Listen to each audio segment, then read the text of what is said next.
Good morning, students. Today I'd like to talk to you about how to multiply and divide fractions.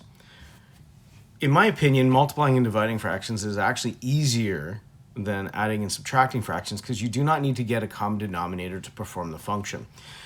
If you look here, we have 3/8 times 2/5, and when they multiply together, and you can see the dot here signifying the multiply, we get 6/40, and they've reduced that to 3/20. The only thing that I would like to see you do is if you have 6/40, I'd like you to show me how you reduced it. So in this instance, they divided by 2, which would be the right step, and that would give us 3/20. There's another way, though, to simplify this so you don't have to reduce the lowest terms at the end, and that is by doing cross division.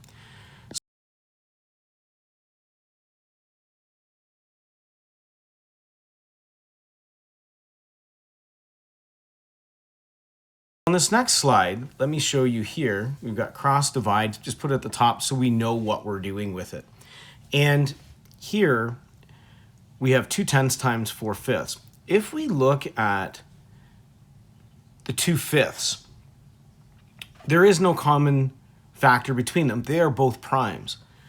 But if we look at 10 and 4, we do have a common factor.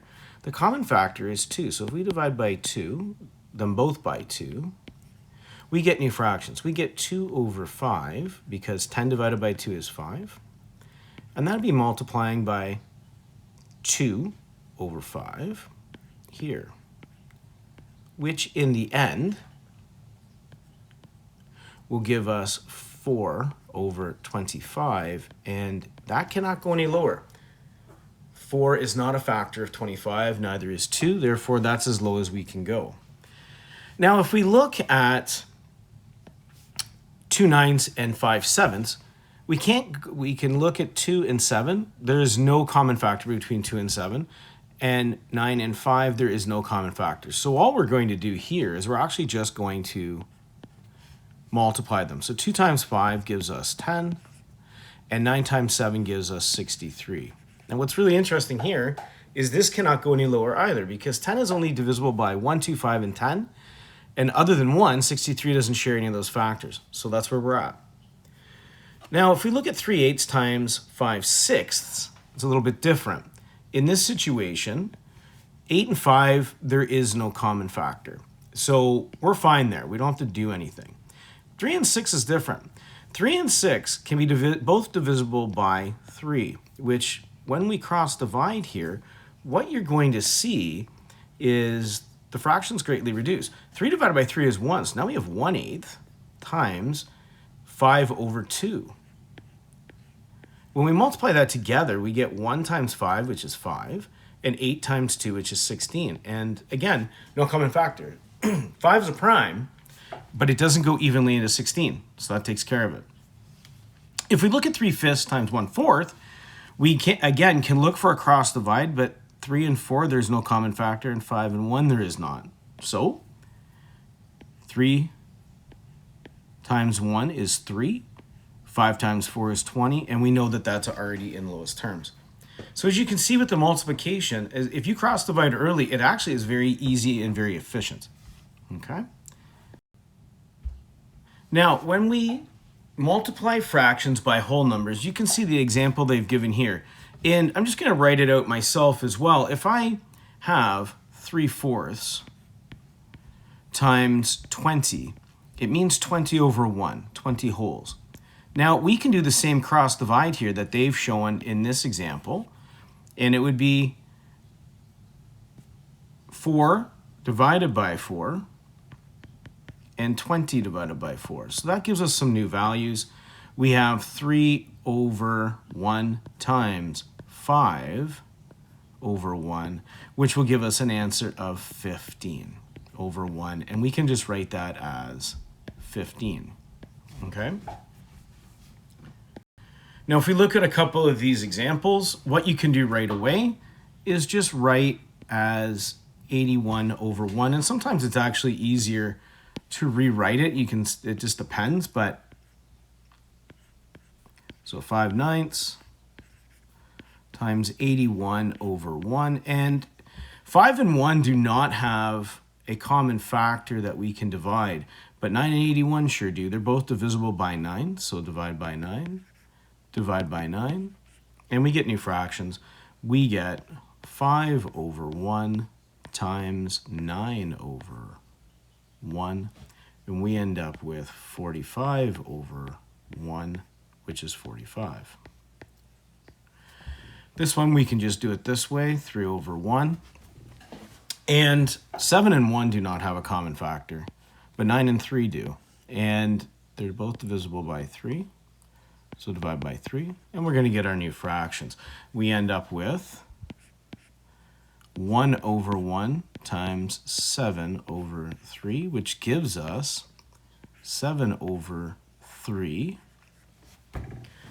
as our answer. Now, you know from working with adding and subtracting fractions and mixed numbers that we cannot leave it this way. So we need to turn this improper fraction into a mixed number. So 3 goes into 7 twice. And if we have 2 times 3, we get 6.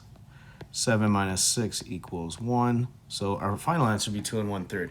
As always, you cannot leave your answer as an improper fraction. It must be reduced to lowest terms. Now, if we're multiplying and mixed numbers, okay, what we have to do is go ahead, convert them to improper fractions first, okay, which has been done here. They've gone and got to 8 over 3 and 13 over 4, okay? But I'm going to write it on the side because it's a little bit easier for us to see. If we have 2 2/3 times 3 1/4, what we have to do is go ahead and do 2 times 3 plus 2, and then 4 times 3 plus 1. That would give us 8 over 3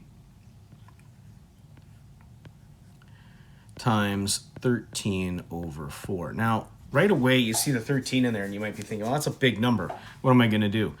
Well, one of the great things, again, is you can cross divide. 3 and 13, they're nothing. They're both primes. But 8 and 4 both have a common factor of 4. So what we can do here is cross divide that down. We now have 2 over 3, so 2/3, times 13 over 1, which will give us an answer of 26 over 3. And then we just got to convert that answer to a mixed number. 3 goes into 26 8 times, and 3 times 8 equals 24, and 26 minus 24 equals 2. So it's 8 2/3, and we don't go any lower because 2 and 3 are both primes. If we look at these examples here, we would go right away. And notice before I even go into this, please note that they have of, and this will throw people off. So I would rewrite this right away. 1 1/6 times 2 3/4. Just write it out. That way you know. And then you can do your conversion. So let's do our conversions. And we end up with 7 over 6 times 11 over 4. Now, unfortunately, there are no common factors here in this situation. So if we multiply 7 times 11, we get 77. 6 times 4 is 24. Again, we must convert this down to a mixed number. 24 will go into 77 3 times. 3 times 24 is 72, and 77 minus 72 is 5. So it's 3 5/24. That cannot be reduced because 5 is a prime that does not go into 24 evenly.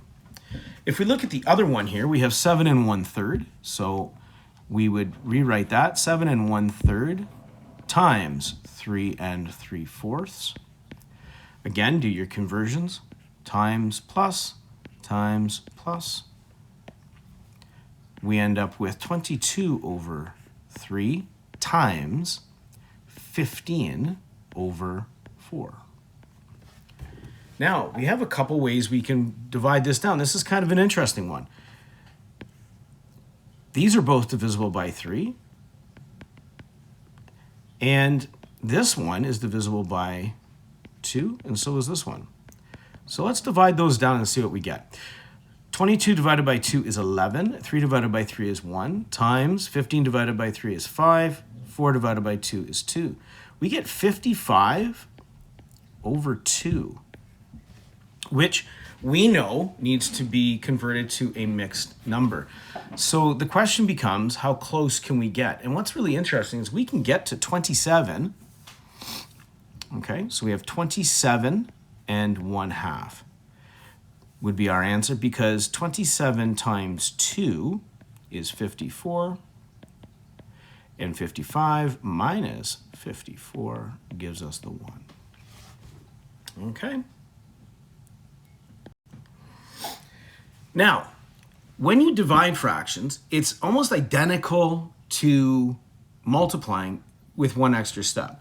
What we say is we multiply the reciprocal, and you can see that outlined right here. Let's see if I can circle it for you. Multiply the reciprocal.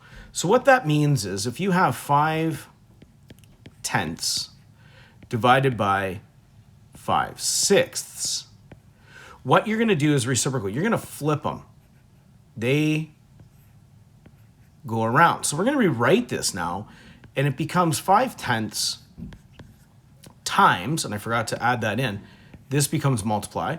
So now it's 5/10 times 6/5.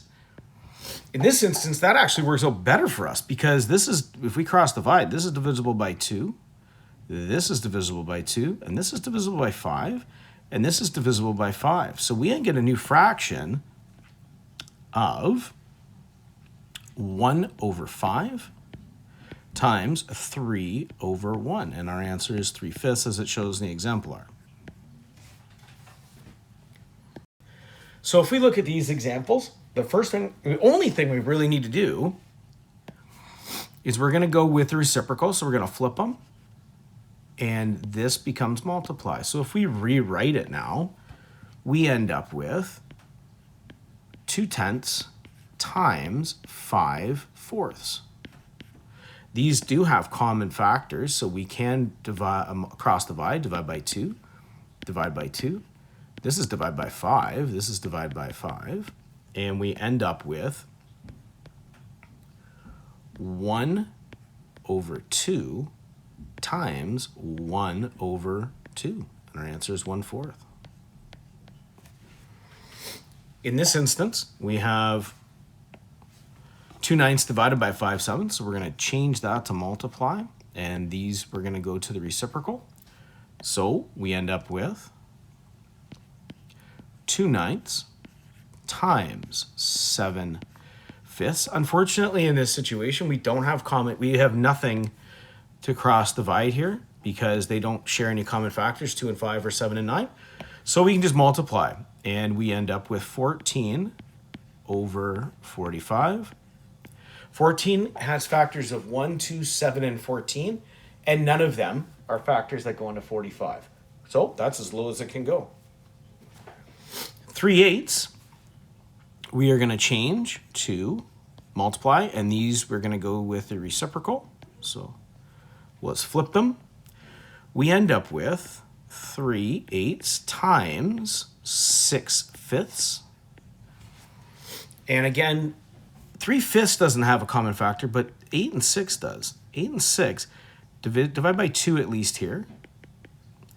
And we would end up with 3 over, it will be 3 over 4.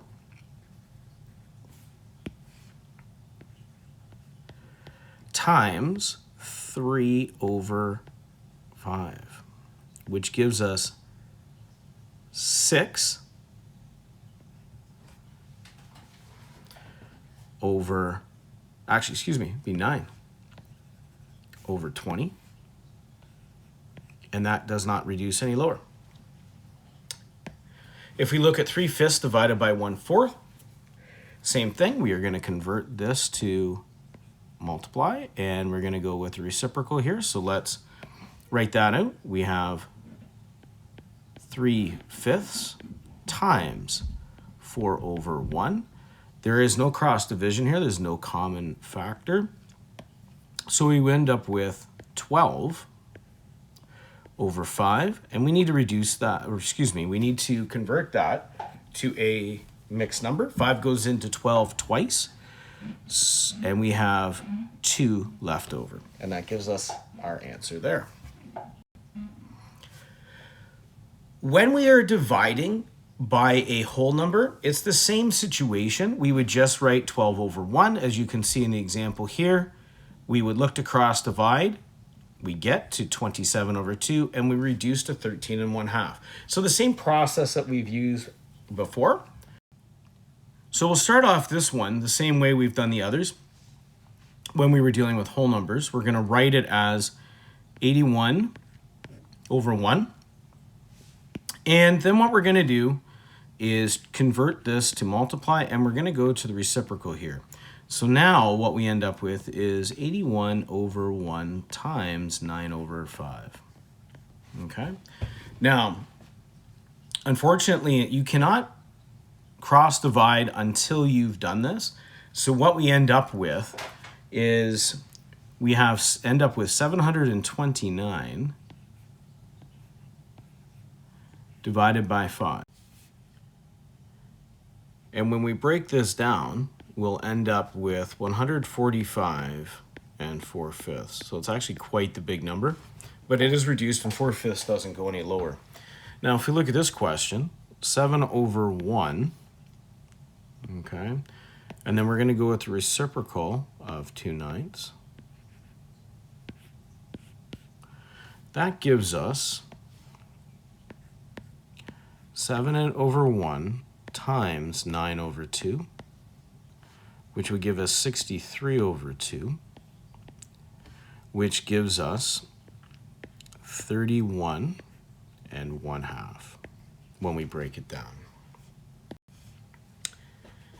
If we divide two mixed numbers together, it's the same process. All we're going to need to do is make sure that we convert these down to improper fractions. Okay, that will have to go to the reciprocal and then reduce to lowest terms at the end. So let's try a couple of those together. So before we do anything, what we need to do is convert them. So let's convert them and be easier to work with. Okay, so 5 times 10 plus 4 is 54. So we have 54 over 5 divided by 3 times 1 is 3 plus 2 is 5 over 3. Now we need to turn that into multiplication and then do the reciprocal. So now we have 54 over 5 times 3 over 5. There is no opportunity here for a cross division, so we multiply it together. 54 times 3 is 162. And we're going to divide that by 5 times 5, which is 25. Now, 25 goes into 162 6 times. 6 times 25 is 150. And 162 minus 150 gives us 12. And in this instance, there's no common factor between 12 and 25, so we're at our lowest. If we look at 6/5 divided by 3 1/3, there's 6 and 5/6 divided by 3 1/3. We need to convert, so let's go ahead and convert. And we end up with in this instance, we are going to end up with 6 times 6 is 36 plus 5 is 41 over 6 divided by 9 plus 1 would be 10 over 3. Now what we need to do is go to the reciprocals. So now we have 41 over 6 times 3 over 10. Now, There is no common factor between 41 and 10. 41 is actually a prime. But there is between 6 and 3. They're both divisible by 3, so we can cross divide here. And what we end up with is 41 over 2 times 1 over 10. Okay? And now I have 41 over 20. 20 goes into 41 twice with 1 left over, because 2 times 20 is 40, and 41 minus 40 equals 1, and that would give us our numerator. Like anything, write out your work, show your work, and you'll be fine.